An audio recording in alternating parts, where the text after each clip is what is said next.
Welcome to my podcast. This is a podcast where I'll be teaching you all the systems and strategies you need in creating your visibility so you can turn your passion for coaching into a profitable business. I'm your host, Michelle Kuei. I am a visibility coach, content and email marketing strategist, international speaker, and author, as well as the founder of Elevate Life Coaching. Let's just say that I know a few things about overcoming seemingly impossible obstacles in life and in business. I'm on a mission to be the champion that helps you to get to the top of your mountain, one courageous step at a time. Welcome to the show. Hi, everybody. I'm really excited to have my friend and business coach, Richie, here with me today, and we're going to talk about the 4 things that you can do to get clients, even if you are an introvert. So hi, Julie. So good to have you here. Hi, Michelle. Thank you so much for having me. I'm really looking forward to this conversation. Me too. So I found you on Facebook because I remember a couple of years ago, I was struggling with business and not knowing how to start and where to begin. And I remember stumble upon your Facebook group and I was just really drawn by your energy. And I remember back then, this is something that people weren't talking about a whole lot, was that how do you authentically and organically and just showing up, being you, and still having and hitting that 6-figure coaching business. And I was really attracted by your message. So I'm curious, how did you start into getting into coaching business? Yeah. Oh, I love this question. And I didn't realize that you had found me that way and it had been so long, but that's really exciting. Yeah. So I got into this around 10 years ago now because I was looking for a way to travel and work online. And I was already a health coach. I was doing health coaching. I was a fitness instructor, but I had these big dreams of traveling. And I wanted to serve people and I wanted to know, how can I do all this and earn money at the same time? And typed into Google, earn money online. And you can imagine the kind of spam results that came up. But they say when the student is ready, the teacher will appear. And that was the case for me. And so into my Facebook feed, this very charismatic American coach. And she said, I can teach you how you can travel and serve people and have this really great lifestyle. And it's called coaching. And so I went and retrained, long story short, didn't have the money, but I found the money to invest £10,000 into retraining. And then I launched my coaching business, and my husband at the time and I went off traveling, and we were having a great time, house sitting in France and Italy. I did get some clients. And what happened is I went into a massive feast and famine cycle in my business. So one month I'd sign a client and we'd literally be feasting at the French farmhouse table with all the bread, French stick and the cheeses and tomato. And then the next month, no clients, and we wouldn't have the gas money to get to the next house sitting gig. And this went on for a few months too long. So we were running out of money and we headed back to the UK so that he could work. And long story short, I ended up going through a divorce, and it was at my lowest point. I was back in my parents' tiny spare bedroom and I was no clients. I had a mountain of debt going through this divorce. So I felt like a huge loser. And I actually went, I can laugh now, it wasn't funny at the time, but I actually went and got a job for a little bit, and I was doing marketing for an animal charity. But once you've been self-employed, Michelle, you'll know this, you make a terrible employee and you don't want to work for anyone else. So I was just plotting my escape. How can I get back to my own business? But I had to figure out the client getting thing this time. And I did. And then that's what, morphed into my company, Do Business Like a Woman. And there's so much more to the story, but that's how I first got into it all. Oh my gosh. As I was following you on Facebook group, I don't believe I've ever heard you talking about this story to this detail, And my goodness, I needed to come and listen to you and share more of my stories. I know. And so, what you have shared is really something that I really resonate, is that I think having a coaching business is really about having a lifestyle. And I think a lot of people don't think about this, especially my audience. When they first got into coaching business, they just have this huge passion for coaching. They just want to work with clients, right? So a lot of them don't think about what kind of lifestyle that I want to have. And so they're thinking, how do I get more client? Not realizing that, hey, I really love to travel. And do I have to give that up in order to have this one-on-one coaching client? And what you have shared is just so valuable that, it's really about doing business like a woman, like your Facebook group. And it's really about having that lifestyle that really resonate with you. And how do you figure out how to get client? And that comes the second step. So Yeah. what have you learned on that journey in terms of how to get client? I think that's a big Oh, question. goodness, it really is. But I can simplify. And so, I just want to share that the company Do Business Like a Woman, my company, it was really born because initially I was doing business a very masculine energy way. And I burned out and I had some health conditions and things. And so it wasn't sustainable. So I really asked the question, well, how can we do this differently? And looking after our well-being and our health while still bringing in clients and being profitable. And that was how the company came into being. But I remember being in a coaching program back then, my learning from a coaching program.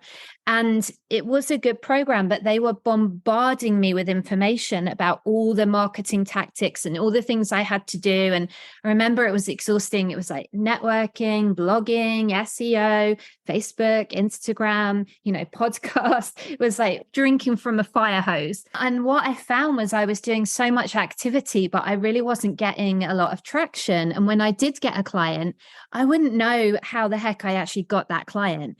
So I threw my hands up in the air and I said, hang on, let me just stop. Let me go inside and let me just look at what actually has created my clients. And it was a relief to discover that there were 4 activities, just 4, that I was doing that were actually leading to clients. And that is how what I teach now, the Warrior S framework for creating clients, that's how that came into being. I just started focusing on these 4 activities and repeating them. And it was so simple. It took away all the busy work. And then I got clients. And then I had my first 6-figure year in my coaching business. It took me a little bit of time. I wasn't a fast starter out. I wasn't an overnight success. So, yeah. I love what you share because, as I was thinking back in my first year, I did exactly everything that you just said, right? I was on social media. I was doing a blog post. I was doing a lot of live, which I don't feel comfortable in doing live. And that was like pushing myself out of comfort zone because everybody else were doing it. And I thought like I had to do it. And I had to do it just for the sake of having a coaching business. And so I was following a lot of the steps that other people are following and not knowing that what will work and how do I make it better. So as we're talking about the 4 steps, what are the 4 steps? Yeah, a great question. So I love what you said because it feeds in really well to what I'm going to share about the 4 steps. So I'll tell you what they are and then I'll just unpack them a little bit. So they've got names, so I'll just tell you the names. So the first one is generate. The second one is nurture. The third one is create. And the fourth one is ask. All right. So generate, nurture, create, ask. So what this means is the first one is generate leads. Now, I know, we all know that, right? We hear that all over the place. We know we need to generate leads. That's nothing new. What's different about what we do is the way we do it, because so many people tell me that, oh my God, Julie, I'm online. I'm like spending so many hours connecting, going in Facebook groups, commenting, DMing people, and I'm not getting high quality leads and I'm not booking sales calls every week. And the reason that doesn't work is because, like we said, they're trying to do too many different things like I was, and they're like an octopus on roller skates. And, it's not our fault because we're trying to do the best that we've been told from the gurus, but it's not focused. And so what we teach is finding the lead gen strategy that works for your personality. Like you said, I don't want to do live stream. Well, you don't have to, right? And you know that now. And it's like finding the strategy that works for their personality and then designing their lead gen strategy, but just based on like one thing initially. So we're going to take it super focused, really simple. But what we do is go deep. You go deep and you master that strategy. And this is very calming to people because they're like, oh, I don't have to do a million different things. I can just do this one thing really well. And then when we do that and we work with them, what starts happening is they begin generating between 10 and 50 quality leads every week, typically into their Facebook group, although I have people do this on Instagram and LinkedIn. And they're generating 10 to 50 leads and then booking 3 to 5 sales calls. And it just helps the nervous system relax because we're going deep rather than broad.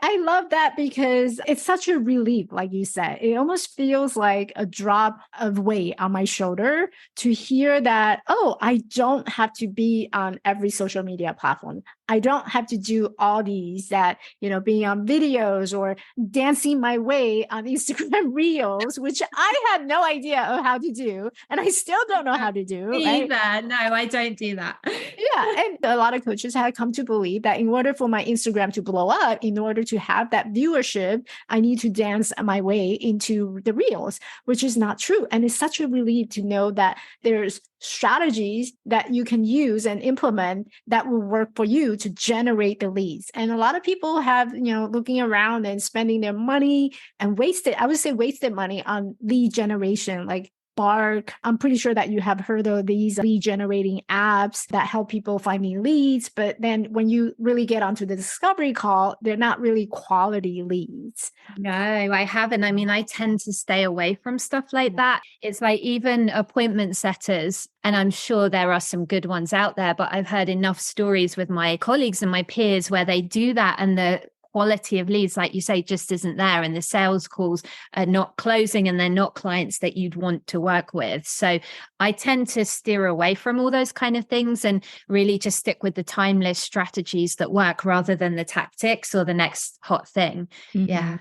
Yeah. So the way that I generate is usually through email marketing, and email has worked amazingly for me, especially as lead gen. It's really a way to direct communicate. So I'm curious, what's been your preferred way of generating? Yeah, for me personally, and it's different, I will say it's different for each person I work with, because I have a client who loves Instagram and she loves doing the reels and she loves doing the stories, right? You and me are like, no, we wouldn't do that. I have some other clients who their thing is in person. So they go collaborate. Like one client is collaborating with a gym, another one's doing workshops in the community. But for me personally, my lead gen, what I like to do back in the day, how I first grew my group to the first 1,000 was I was actually reaching out on Instagram. And that was back when sending a message and inviting someone straight to your group used to work. Doesn't work anymore. So that was how I initially built. And what I love to do now, my favorite, is the JV interview swaps, a bit like we're doing here, right? Because you get to collaborate and feature each other in front of your audience. So I love doing that, one of my favorite.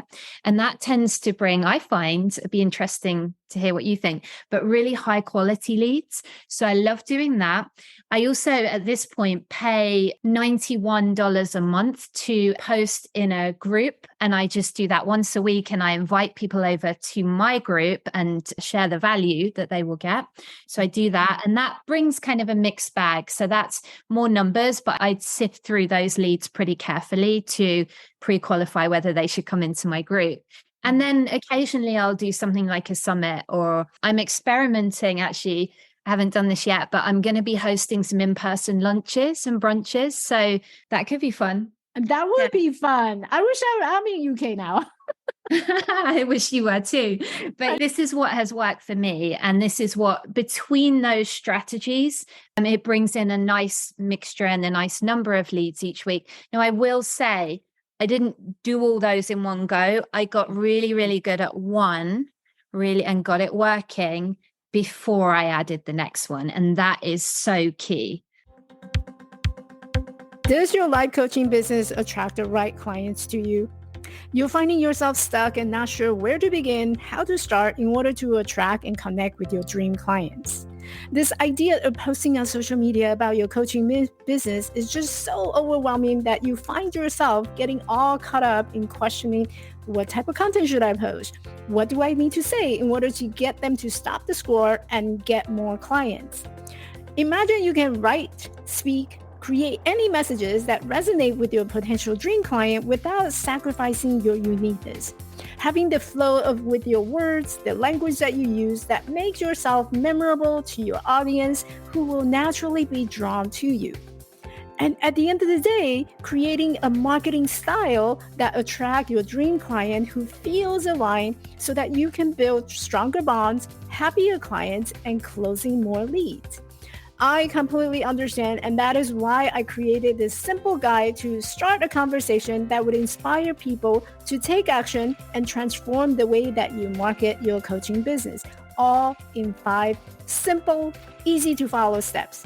So head over to coremessage.attractclientthroughstorytelling.com today to grab your copy. It is time to claim your uniqueness, my friend. Yeah, because that's so important, which will take us to the second step, which is nurturing, right? Well remembered, yeah. Yeah, because if you're doing a lot of different things, then chances are there's something is going to go miss.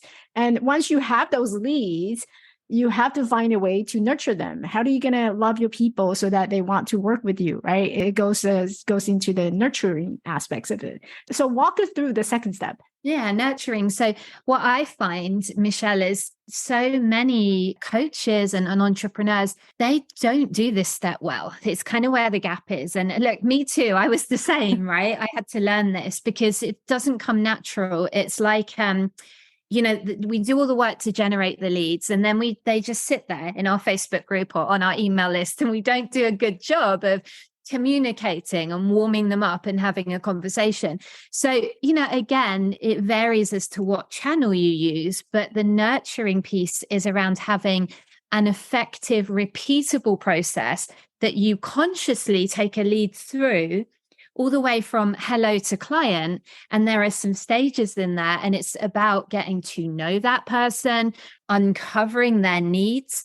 We take a really high touch approach to this because if you are a high ticket person, you don't need millions of clients. You just need a few really good ones. And so uncovering their needs, sharing some relevant value with them. And this just does magic in terms of warming up your leads so that when you are ready to invite them to work with you, they're more likely to say yes. They're like, yes, how do I do it? How do I sign up? You mean I don't just invite one person into my group and then, hello, would you like to marry me kind of thing? Right. And so often, and not judging anyone because we've all been through this journey, but we think that we can just immediately, sell to a lead that's just come in. They don't know us yet. They're like, well, who are you? And, how can you help me? So there's a journey that happens, and it's demonstrating. Nurturing is like, I love the way one of my clients put it the other day. She said, it's like when you put a seed in the ground and then you nurture it with water and care and love, and then it sprouts into a plant. So think of your nurturing of your leads like that. I really resonate with that because I cannot tell you, well, I have tried back in the old days, sending people DM messaging on Instagram, invite them to my group, invite them to my lead magnet. And most people, you don't see any response. And it's not working anymore because people are looking for that genuine connection. And that nurturing really foster that nurturing, that connection, building that relationship so that they trust you. I think trust is such an important thing when it comes to nurturing because you want to build that trust. Absolutely. Yeah. It's one thing to build the know and like, but the trust is when they start to see you as an expert rather than just an online friend and someone who can actually help them solve the problem. And that leads nicely into the next step, which is create client magnetic content. So a lot of people are posting, but there's no strategy. Their content isn't actually positioning them so that people are compelled to reach out and say, how can I work with you? I know you do content so well because you teach people story, and it is beautiful. I've seen your content. Your content is fantastic. So, this is the third activity, but it works. It's a holistic system. So there's nothing complicated about it, but it just works beautifully together. Yeah. And also through the creation and content, you're also providing a lot of value so people can get an insight into, okay, what is this program about? And is that going to help me? And so you're helping people to decide in that moment whether or not, do I want to stay on? Do I want to bounce off? Which either way, that's okay, right? Because the people who stay on are ultimately going to walk us and partner with us to the finish line. So what's step number 4? You're going to love this one, Michelle. It's so simple. And we miss it. Ask them to work with you, right? You've done all this work to bring in the lead and warm them up and give them value with the content. And we forget to ask, or we do it kind of like this, do you want to work together? Instead of hey, are you considering my program? Do you want to hop on a call and talk about working together? So a clear, direct ask or invitation. And the way that we teach this, it doesn't feel spammy. It doesn't feel salesy, particularly when you've done the other steps. But we got to remember to ask. If we're not asking, we're not going to get as many clients as we could. So yeah, I find that the biggest challenge for my audience, particularly because a lot of them are introverted. And when it comes to ask, right, how do I ask them? And, am I going to feel embarrassed? Or do I come across too salesy? Or I don't know how to ask. And I have one of this client who created this beautiful journal. It's a mood board type of journal, and that track a woman's menstrual cycle. And she put it out there, but she forgot to include her name. And so a lot of it has to do with, I'm just going to create it. I'm going to put it out into the world, and hopefully that will happen. We forget to ask. So what are some of your tips in terms of asking? Yeah, great question. And I really relate to that. I'm an introvert too. So I get the whole thing of not wanting to be salesy, not wanting to be pushy. And, maybe it's more natural for us to kind of not hold back, but be quiet and not really promote ourselves to the world. But the great thing about this is when you have done the other 3 steps before, the asking is just a natural progression because you already have a relationship with this person. You're already having conversations. You've powerfully served them. They're commenting on your content. They are a hot lead. So it's actually a disservice not to ask them. But by that time, even for us introverts, and we have a saying over here, we say, do it with knees knocking. So it's fine to be afraid, but, just finding the way to make that invitation. And an invitation doesn't have to be pushy. It can be just an inviting, feminine, warm invitation. I'm running a free training on blah, de blah. And if you've done a really good post, DM me to get the details. People are going to do that because you've done the work already. You've done the post, but it's just about remembering to ask. But I find when the relationship is there, it's not so scary. It's true. I do a lot of posting on social media and I write stories. And I notice that when I do the ask, sometimes it's just a soft ask. Hey, I have this free master class coming up. Would you be interested to come? And people are like, sure, I'm interested. This is something I've been looking for. And people would just jump on without me even go out there and say, hey, would you like to come? It's a different vibe. It doesn't have to be a sort of pushy ask. Like you just shared, it can be a very soft ask. I know you don't really use DMs. That's fine. Everyone has their own way. But even in the DMs, you can ask someone's permission.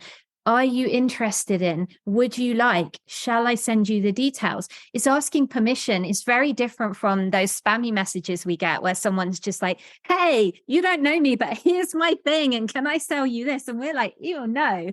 But when you have a connection with someone and here's the key. It's like coming with a heart of service, right? We're serving first. And part of that is selling, but you just can ask permission. Would you like this thing? Are you interested? Would this be valuable? And then when they say yes, then you send the link or you make the invitation. Yeah, I love everything. So the 4 steps, let me just sum up real quick. So the 4 steps are generate, nurture, create, and ask. You got it. You are a student. Yes. See, I learned all from the very best, following you and following like people I resonate with. And I think it's really important for people to follow the people that they love, right? And, a lot of us, we go around, we're confused, we're overwhelmed by the marketing things, and we're overwhelmed by the fact that having that self-doubt.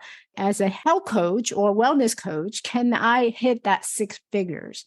Is it possible for me? So there's a lot of self-doubt and questions around the fact that I'm not in the business coaching. Can I still hit the 6 figure? What's your word of advice for them? Yeah, such a good question. And I'll tell you though, as a business coach, even we have doubts, right? It's like people think, oh, just because we're a business coach, it's so easy. But the market is saturated with business coaches, actually. So no one has a sort of get out of jail free card. We all, part of this journey, I think, the entrepreneurial journey is working through our fears and our doubts and growing as a person. I work with a lot of women who are health coaches. I have a sober coach that I work with, money coaches, mindset coaches. It doesn't matter what kind of coach you are. When you work the 4 client creation activities, and you get your messaging so strong, step 3, the client magnetic content, you will compel your soul clients to come to you. Yeah. Absolutely, without a doubt. So the answer is yes, you absolutely can have a 6-figure business if that is what is on your heart. For me, because I pushed for so many years and didn't do it, and then I did do it. And I remember there was an element of surrender. There is an really following the heart, the intuition. So it's like you said, rather than getting distracted or what's out here, all these different gurus and marketers, go to the one that you feel that heart connection. Go to the one that it feels like your soul tribe, and follow them and connect with them. Come mentor with me or come mentor with Michelle, someone that you connect with, and you absolutely can create the business you want to create. No doubt about it. Yeah. Oh, I just really glad that I started to follow you and I was able to connect with you this year. When you sent that DM into my DM, I was really shocked, but it felt good, right? Because it's someone that I have followed, that I share my belief. And there's so many things that we do are just in align with each other, and like attracts like. And I'm a big believer in that. I believe that we attract the people that we want to attract because we are clear about who we are. And you have just run a very successful coaching business, and you're helping so many of your clients doing the same. So you inspire me. Oh, thank you. And, the feeling's mutual. Let's have a love fest here. But the truth is, the reason I messaged you is because you popped up in my feed and your content was on fire, and your smile and your energy just popped out. And I'm like, I need to connect with Michelle, right? So yeah, it's like that. Yeah. It's beautiful how the universe works. And Julie, I just want to really thank you for taking your time, coming to the show and sharing such valuable steps for my audience. So generate, nurture, create, and ask. And don't forget to ask. I think that's something that's really important. And finding that feminine energy, it's okay not to doing all these things that we were told to do, and finding our way to connect with our audience. Yeah, keep it simple, keep it simple. Yeah. Thank you so much for your time. Can you tell us where to find you? Yeah. So the best place is on Facebook, and come across to my group. It's called Do Business Like a Woman. I'm sure we can put a link underneath, but it's Facebook/groups/Do Business Like a Woman. Come get in that community. You'll be offered some free training on how to create clients. You can also promote your business over there. I don't know if you knew that, but you can. And the only rule we had is as long as you add value. So I say, please add value to the group, but you can share your services and your offers over there. So do come join us. I believe that a rising tide lifts all boats. So come over and we'll see you in that group. I will have all the links to your business in the episode notes, and so that people can find you and connect with you. Thank you. Thank you for having me. Thank you so much, Julie. Hey, beautiful. Thanks for listening. If you enjoyed this podcast and found value from this episode, I would love for you to hit that subscribe button on your favorite podcast platform and leave me a rating and review. One thing I was struggling in my early years in business was finding the right people to connect with. It feels like I was on this entrepreneurial journey on my own. And sometimes we all just need friends who can share our dreams and hopes. Someone who can relate to what we're going through as we grow our business together. If you are a woman coach who is ready to grow your coaching business and looking for strategies to get seen, get heard, and get hired, I want to invite you to come and find me in our community on Facebook at Get Clients with Storytelling. This is a community of women coaches who want to grow a coaching business by creating engaging, visible, and authentic content with storytelling for their business to get more leads and attract more clients. I will see you at our next tea party.